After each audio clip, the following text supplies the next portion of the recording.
kasih. Dua-dua ayat ini dia ada saling kaitan antara satu sama lain, iaitu berceritakan tentang bagaimana apabila penduduk sebuah negeri atau bandaraya itu, mereka ada dua perkara, dia panggil IT.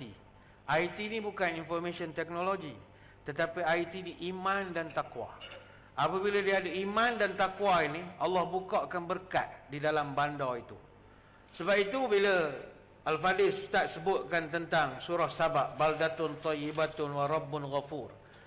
Sabak ni kita kena ambil pelajaran daripada dia. Negeri Sabak ni tuan-tuan adalah negeri yang sangat maju, luar biasa sekali, menjadi pusat perdagangan terpenting di utara Arab ketika itu. Sabak ni negeri tua, negeri lama di sebelah selatan Jazirah Arab, abad ke-11 sebelum Masih. Dia peradaban yang begitu besar sekali. Dan penduduk Sabak ini terkenal dalam sejarah sebagai bangsa yang berperadaban tinggi, yang mana kemudiannya popular menjadi negeri contoh kepada banyak negeri-negeri yang lain, sehingga disebutkan qad kana li saba'in fi maskanihim ayah jannatani ayyamini wa shimal kulu min rizki rabbikum washkurulah baldatun thayyibatun wa rabbun ghafur. Dan sesungguhnya bagi kaum Sabak ada tanda kekuasaan Tuhan di tempat kediaman mereka, iaitu dua buah kebun di sebelah kanan dan di sebelah kiri mereka ada kebun. Kemudian dikatakan, makanlah olehmu dari rezeki yang Tuhan berikan dan bersyukurlah atas rezeki ini. Negerimu adalah negeri yang baik dan Tuhanmu adalah Tuhan yang Maha Pengampun. Surah Sabak ayat 15. Kata ulama tafsir, Sabak ni dulu dia telah berjaya bina sebuah empangan gergasi yang mana dinamakan sebagai empangan Ma'arib. Tingginya 16 meter, lebar 60 meter, panjang 620 meter. Empangan ini dia buat zaman itu bukan teknologi sekarang, zaman kuno. Dia boleh buat empangan yang menghubungkan dua dataran, dan selama 1500 tahun negeri Sabak subur, aman dan juga makmur. Sebab itu sampai sekarang kalau kita pergi ke tempat tinggalan mereka di Yaman ini, runtuhan empangan itu masih boleh dilihat sampai sekarang. Punyalah teknologi dia, engineer dia, arkitek dia punya hasil binaan masih ada sampai sekarang. Majunya teknologi mereka. Zaman Sabak ni hadirin hadirat sekalian adalah zaman yang sangat makmur. Kata para ulama tafsir, zaman itu mana-mana perempuan yang melalui di bawah pokok buah, mereka tak perlu petik buah dengan cara nak kena panjat atau nak kena kait pun pokok itu. Mereka cukup dengan junjung bakul saja. Di bawah pokok-pokok itu, buah-buah itu akan masuk sendiri di dalam bakul. Begitu lebatnya buah, lalu saja, banyak betul. Rendang-rendang pokok. Ini sebagaimana yang disebutkan oleh Qatadah ni dalam tafsir. Begitu juga perjalanan mereka yang berulang-alik daripada Sabak ke Syam. Syam ni belah Syria, Palestin, Jordan, Israel, Palestin sekarang ni. Itu semua dipanggil Syam. Lebanon itu semua Syam. Daripada selatan nak pergi ke utara yang memakan jarak ribuan kilometer, musafir yang zaman itu mereka tidak memerlukan kepada bekalan yang banyak untuk berjalan. Dan mereka tak perlu takut kepada ancaman perompak kerana begitu aman sekali. Sebagaimana disebutkan oleh Zamakhsyari, وَجَعَلْنَا بَيْنَهُمْ وَبَيْنَ الْقُرَى الَّتِي بَارَكْنَا فِيهَا قُرًى ظَاهِرَةً وَقَدَّرْنَا فِيهَا السَّيْرَ سِيرُوا فِي اللَّيَالِيَ وَأَيَّامًا آمِنِينَ.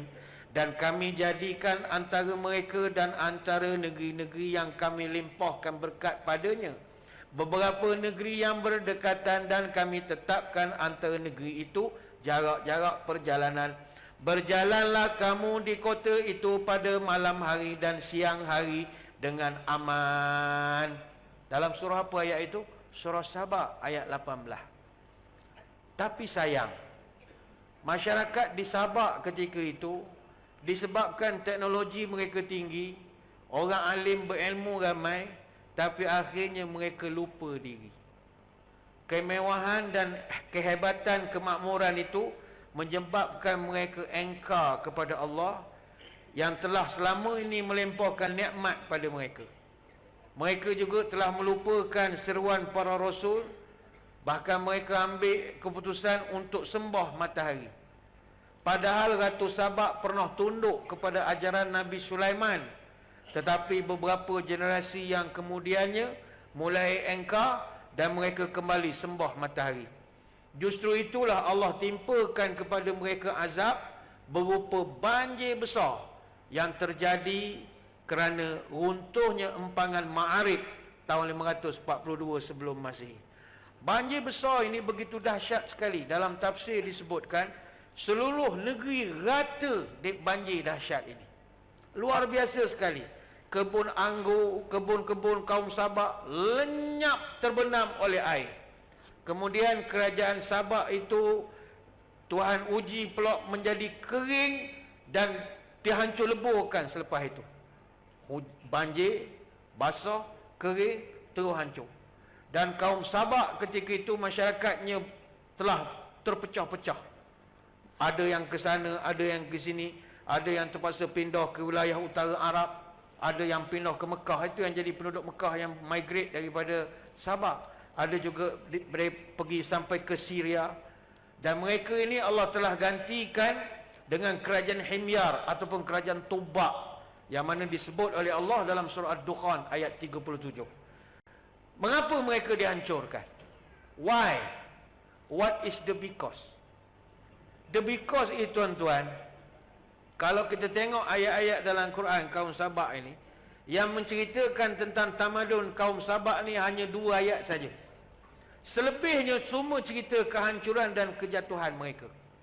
Tak lain tak bukan kerana mereka tidak syukur dengan nikmat. Sebab itu bagi kita yang duduk dalam negeri Pahang Darul Makmur, kita duduk di bandaraya Kuantan yang begini indah. Kuantan ni tuan-tuan, kalau orang luar puji sangat, kecuali adalah masalah-masalah yang dalam proses penyelesaiannya. Tetapi secara umum orang luar suka, sebab kita ada semua. Kita ada laut, kita ada bukit, kita ada air terjun, kita ada komplit, segalanya ada. Walaupun tidaklah semeriah Kuala Lumpur, tapi kita ada banyak tempat-tempat yang bersifat alam semula jadi yang begitu cantik. Setengah bandaraya di Malaysia ini, mereka kalau nak beribu, duduk bawah pokok, duduk bawah lampu, baring tepi padang. Sebab dia tak ada pantai yang cantik macam kita.